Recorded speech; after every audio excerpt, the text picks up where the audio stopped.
നമ്മൾ മനസ്സുകൊണ്ട് പ്രാർത്ഥിക്കുന്നത് ഈ സിനിമയ്ക്ക് ഒരു തടസ്സവും കൂടാതെ ഷൂട്ടിംഗ് നടക്കണേ, ഈ ചിത്രം ഏറ്റവും വലിയ സൂപ്പർ ഹിറ്റ് ആയി മാറണേന്നാണ്.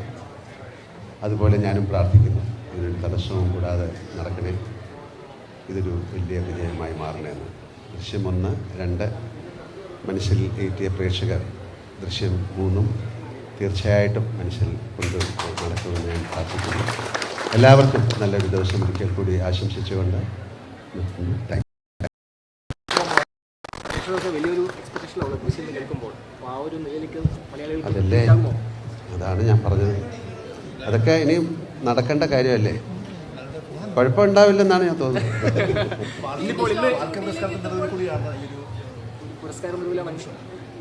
അതൊക്കെ ഇന്നലെ സംസാരിച്ചു കഴിഞ്ഞു. ഇതിപ്പം ദൃശ്യമാണ്, ഇന്നലത്തെ കാര്യം ഇന്നലെ. ഇപ്പം ഞാൻ പോവാണ്, ഇത് കഴിഞ്ഞാണ്. ഓക്കെ,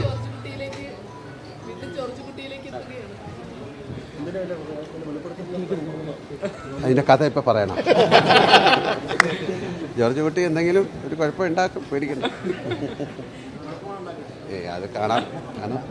എല്ലാവരും അതിൻ്റെ എല്ലാവരും ഈ എക്സൈറ്റ്മെൻറ്റാണ് ദൃശ്യത്തിൻ്റെ ഒരു ക്യാച്ച് എന്ന് പറയുന്നത്.